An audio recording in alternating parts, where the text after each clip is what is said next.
Hey y'all, welcome back. It is the 5th day of Christmas, and today I am sharing one of our family traditions with you guys.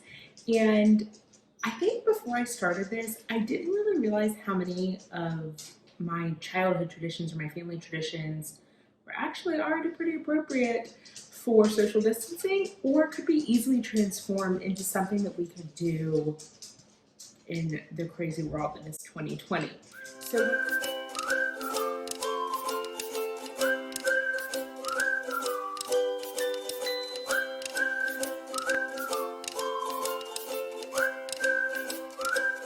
when I was growing up, every Christmas Eve, my mom used to host a Christmas Eve open house.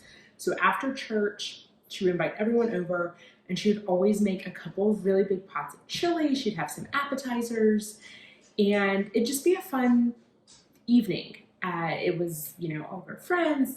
If we had family in town, family would be there. It was a great time and she used to always make chili. So today I'm going to share my chili recipe with you guys. And I want to share some tips as well for transforming your childhood traditions into things that you can do in the crazy world of 2020. So what I'm going to do is I'm going to make a pot of chili, and then instead of having a Christmas Eve open house, because clearly that's not happening this year, we're going to enjoy it sitting outside by the fire pit on our back deck. So not quite the same, but still rings true and brings back memories of growing up and being able to have chili with everyone in the Christmas season. So here we go. In my pot, I already have 2 tablespoons of olive oil, as well as about 3.5 pounds of ground chopped. I'm going to add, this is 1 diced green bell pepper. Get that added in. Some chili powder, onion powder, and garlic powder. So something I should know, whenever I am sharing a recipe, my husband hates onions. He doesn't hate the flavor of onions, he hates actual onions. So any recipe I ever do is going to have onion powder instead of onions because he will eat this after I'm done showing it to you. So if you are making this at home, feel free to substitute 1 whole onion in place of the onion powder that I have done in my mix. So now I'm going to get this on the stove and brown the meat, and then I'll show you what I'm going to try and talk loudly here for you guys. My mic broke while I was browning my meat, so clearly I don't have time to run out and get a new one. Well, I'm in the middle of cooking, so joys of technology sometimes. Anyways, my meat is now browned. I'm going to add in the rest of my ingredients. So what I have here, I have 2 28-ounce cans of whole peeled tomatoes. Get those added in. I have 2 cans of diced green chilies. We're gonna add some more spices. In here, I've got sun-dried tomatoes, which are a must, honestly, in your chili. Trust me on this. Sun-dried tomatoes, some additional chili powder, cumin, oregano, a little bit more onion powder, and a little bit more garlic powder as well. So we'll get that added.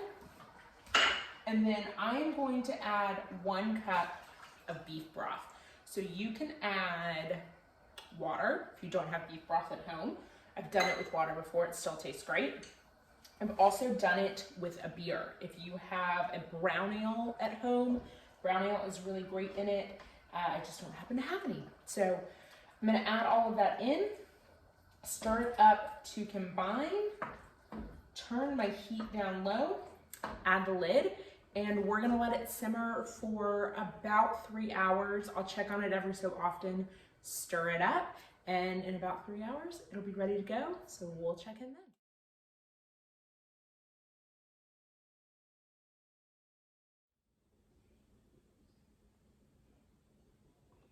I'm just kidding. But while the chili is cooking, be sure to click subscribe right here so you don't miss any of our upcoming 12 Days of COVID Christmas or any other video that we put out in the future. Let's go ahead, you can click it. Oh, wait a second. Good? Perfect. All right, so now that you have subscribed to my channel and the chili is on the stove simmering, let's talk about traditions. Let's talk about family traditions and how you can transform them this year to be appropriate for the world that we are living in 2020. So I have shared a couple of my family traditions with you guys so far. One of them was actually on the first day of COVID Christmas, and that was making hot chocolate and going to look at all of the Christmas lights. So you can actually go and watch that video if you click right here. Favorite traditions aren't happening anymore. So I want to share some ways, a couple of tips that you can still feel like you are carrying on your favorite traditions, but doing it while isolating or social distancing and keeping your family safe. So first thing is looking to food. I think for a lot of us, I know for me, food is one of those things that's really closely tied to my memories. I know they say scent is the closest sense to memory, but for me, I always remember meals. And I think meals are a place where we build and foster relationships and really connect with friends and family. And therefore, I always remember what we eat. And around the holidays, we often have a lot of the same meals time and time again. You know, our Christmas meals look pretty similar. Our Thanksgiving meals look pretty similar from year to year. And so for me, one way to carry on tradition this year, even though we can't, you know, have big gatherings and big meals and things like that, is to make the same foods. So like the hot chocolate we did when we went to look at Christmas lights, or the chili that I am making today and we're gonna enjoy out back by the fire pit. Those are two things that, while they are vastly different than how we've done it in the past, it still feels like we're carrying on that tradition just in a new and sort of reimagined way. Something else that you can do is to look at the activity and see how you can do it while distancing. So say, for example, you get together and have a Christmas baking party with maybe your closest friends or some family members, and you all get together and come and bake Christmas treats, or you do a cookie swap every year, something like that. A little hard to do in this environment, especially if you are trying to isolate or social distance. You know, baking in a closed environment is not exactly what one would call social distancing. But how can you do that? So look at the activity and reimagine it. So with a baking party or with a cookie swap, have everyone make their cookies at their own home, and then send them, if you don't live locally, send them to the others or drop them off on their doorstep. So that's one way to do it, especially if you do the big baking parties where then you swap at the end. Everybody makes one recipe, and then go and deliver it to your friends' doors. You can package it up really cute with a nice little note. So it's not the same, you aren't gathering together, but you are still getting to exchange those cookies with each other.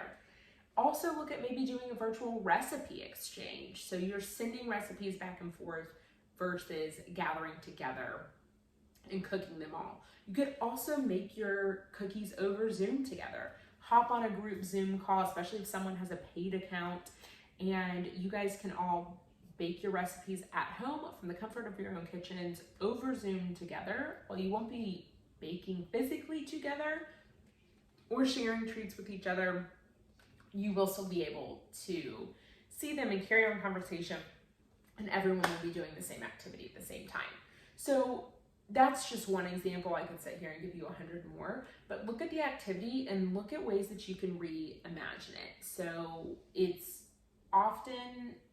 I often find that when sort of faced with challenges, we think about what it could have been or what it should be instead of what it has the potential to become. So that's one of the things that I have loved. It was really unexpected for me to feel this way coming out of the 12, or in the midst of the 12 days of COVID Christmas. But one of the things that this has done for me specifically is made me realize all of the fun ways and the fun things that we can still do while staying home and staying safe, versus dwelling on the fact that we aren't doing those things that we do every year together. Plus, I think you will realize as you watch the next 7 days, if I can do math, the next 7 days, and even our previous days, again, don't forget to hit the subscribe button so you don't miss a single video. Go ahead, do it if you haven't done it yet. As we share more, I think you'll realize that we're reimagining some of these family traditions for you. and providing you with solutions to that dilemma of what do we do and how do we celebrate in this environment. And one of my favorites is actually coming up on Saturday, and I'm really excited about it. So you're definitely gonna wanna hit subscribe so you don't miss that video that comes out on Saturday. All right, so that's how you can sort of reimagine some of your traditions. I'd love to hear what you guys are doing, so comment below.